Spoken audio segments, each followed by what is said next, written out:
just answering a question that was sent via email. I'm an 80-year-old girl and my man is 84 and only knows how to navigate XP on his laptop. I installed Supremium.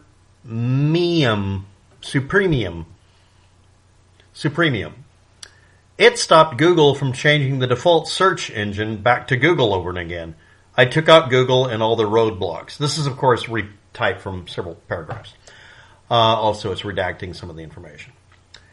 If you're not aware of why a person would do this and why would anybody run XP, and some of you might have noticed if you see any of my videos that show my desktop between scenes when I'm trying to explain something. Some of you might notice that myself and other people deliberately choose to use much older versions of operating systems or software. Now, I want to bring up a couple of things about this, but I'm going to bring up an example and I'm going to bring up a cautionary tale, what you need to do now and always have needed to do. This isn't new. In the future, it is best for your safety, security, and sanity to use whatever operating system you're required to by the internet to get files. That's understood. And to download those files as full offline installers. If it's an online installer, you're going to have to find a way, you're going to have to learn to hack, to get the files that it downloads, which are the real files, and save them instead. Period. Today I ran into an example of it, so this is kind of initiated that I should do this video. You then dump the information either to a DVD or CD-ROM you can burn, and depending on how universal it is, it better be a CD-ROM that starts off with a medium that's capped at 650 megabytes. That means it's 100% compliant and also may last longer. Make it a burnable disk, not a rewritable disk if you can. Or dump it onto a flash drive. And again, for compatibility reasons, make sure this flash drive was set up on the oldest computer you can get to initialize it, and then dump the files on it. On the CD-ROM or DVD, make sure you burn it for the highest compatibility with older systems, if at all possible. Try to use this on an older operating system or system in general to make sure you weren't lied to. Always test, do not trust software. The rules here are very basic. If you use any program at all, it has to work without you needing to sign in, sign up. You can't be required to do some sort of subscription service. All of those are tied to somebody else who can simply flip a switch and fuck you. That's it. You can't do them anymore. If I hear, yeah, but, the answer is no. Grown-up talk. I have web browsers and image editors and video viewing programs like I'm using now that will work if I have no internet connection and I never let them update. Can you say that? And then you will hear people say, well, I need to. No, you don't. It's all just no. It's all just a giant no. You don't. You can, even today, get a copy of almost every operating system Microsoft came out with and look for the final, fully safe version that doesn't pull any of this bullshit. Use it, and it will never even try to access the internet if it's written properly or rewritten. And guess what? Those only exist because people like me and maybe somebody you know went to the trouble of finding every single setting to shut off to make it knock it off. The amount of work I had to go through when I reinstalled Windows 7 on my computer I have now so I could install it with Service Pack 2 and still, in spite of Service Pack 2, upgrades and updates to make it to where it'll work with things on the internet properly. It may even be Service Pack 3 by this point. It still hasn't pulled any shit on me. I can get a copy of Firefox. I can download it and show it in the YouTube video, where it will absolutely go out of its way to violate security and safety by bringing up an advertisement for downloading the latest version, even though I'm running a Windows 7 system it can't run that on. That's purely a marketing thing that should never have happened in the first place. My tolerance for this bullshit is 0. Yours should be too. I use uBlock Origin or some other product, it doesn't matter which one, that if it'll let me turn off literally every annoyance on a website and block it. I also enable the feature in it, if I can find it, that tells the website I'm actively blocking their bullshit. If they put up newsletters and sign-ups and would you like to subscribe, any variation of getting in my face and keeping me from seeing what I was looking at. If it interrupts me reading, it's dead. If it blocks me by putting up a full-page pop-up, dead. Model dialog, dead. Why do you put up with that?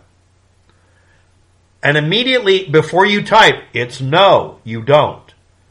I'm going to give an example of a version of a program that's a part of a group of programs that is very likely to be very useful. I want to point out that the super meme here that stopped this person's machine from resetting to Google is actually Google Chrome, but it's had its balls ripped off to where it stops disobeying the user. That's it. It's gelded. That's what we used to call it.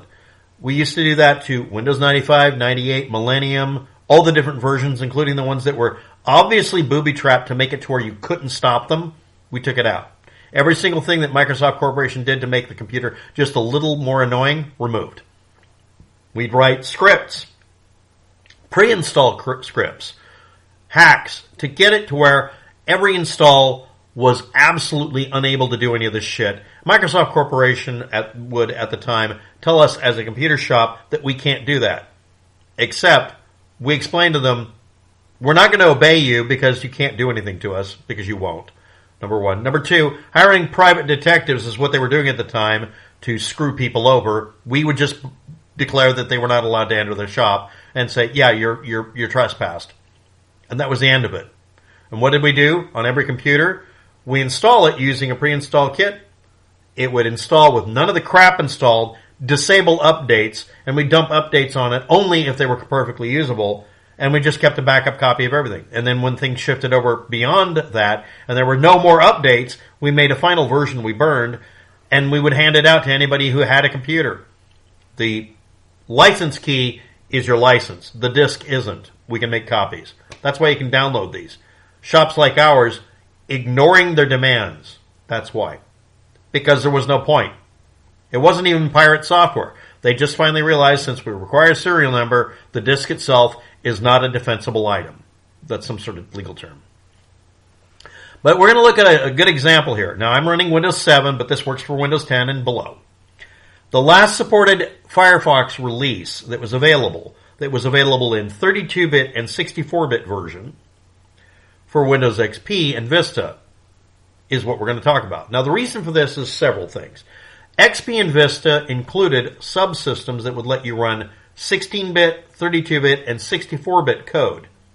The 64-bit code only worked on the versions that included it. Some of them did not. Some of them weren't even called XP or Vista. It was given some other name. It was a variation on Microsoft Server 2008 or whatever, could be a different version, that was really just the user interface and functionality of XP or Vista. That's a class of operating systems. And it could do 32-bit and or, that version, 64-bit code. Windows 7 is an example of an operating system that can still run 32-bit and 64-bit code. And if you ask it nicely, 16-bit code can be run. It's just not always. So what was the last version that was available for XP and Vista that was as updated as possible of Firefox? And can it work in newer versions? And the answer is this version, 52.9 ESR, Extended Service Release, will work on most operating systems.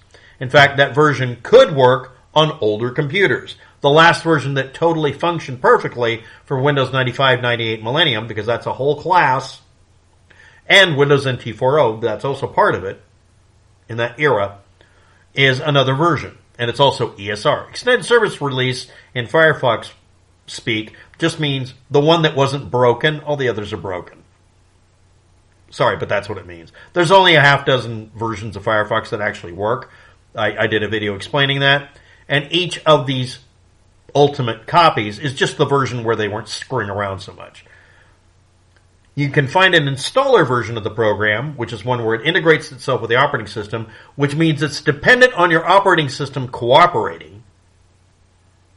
And you can install it. And again, you can get a web-based version where it's really tiny, and all it is a little downloader that grabs the files and dumps it on your computer.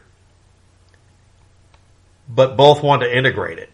Or you can grow up, get a portable version, and it can be self-extracted or just manually extracted by right-clicking, and then it just runs from the directory you throw it in, and it doesn't integrate itself into the operating system, which means your computer isn't to where you have it. You don't throw it in the normal directory structure like programs or program files or whatever. You throw it in a directory called my shit. That's what I did. Or it's actually called my files. I used to call it my shit. Why? Because there's no default directory in Windows called my shit or my files. There's one called my documents. There's also one called my files. But I spelled it in a specific way so it wouldn't be integrated into the operating system. The idea is if the operating system doesn't know about it, it is not given permission to go dick with it.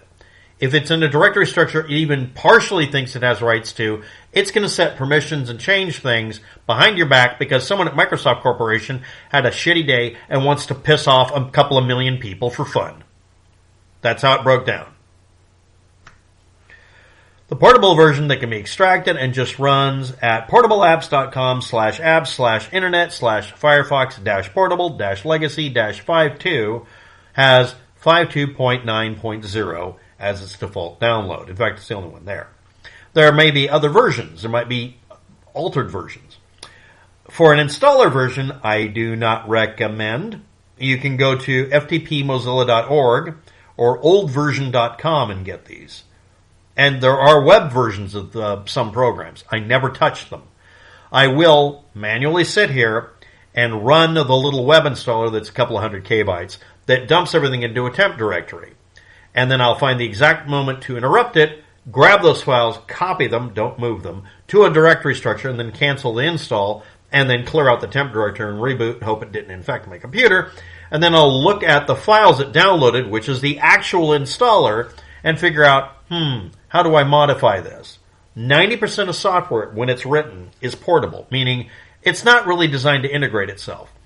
Except, a little bit of tutorial here. Integrating per operating system, that's what we're talking about here, means that the program doesn't contain every file needed to make it work. If it did, it would be much larger. It relies on your computer having some sort of functionality. For instance, a web browser uses a function to go grab a web page. It uses specially formatted command and dumps it to, in the case of Windows, a specific set of commands to the operating system through a specific set of files called DLLs to go get a page. And it identifies itself as it's being requested by this browser. It could be Firefox or whatever, and it's compliant with this standard. So the website responds to this. It says, I'm getting a request for the web page, and it's the web page, the help page. And it wants the version that works with this operating system and this browser, or this vintage. Boom. Now you might understand this, that if a website is heavily dedicated to angering people unless they use a certain brand new cell phone, it's going to need to be lied to. So you're going to have to tell it to lie by using the agent, the user agent or string for your browser. It has to identify itself as the latest browser, and it has to be able to handle whatever function it is. It used to be in the old days, mobile versions of pages for cell phones were universal. Now they're the most proprietary thing on the planet. So you get the idea here. The reason I'm bringing up this video is this is what we're going to have to do. You are now on an internet that is designing newer and dumber formats that exclude more people every day because they're trying to get money from sales and, more importantly, spying on you. If you want to prevent it, you're going to have to learn how to hack because sure as hell they're hacking you. And doing it with older software to antagonize them puts the brakes on it a little bit. The more they see old shit on the net, the more they either have to show their hand by being blatant about it or just give up and let us surf the net in peace. Resist.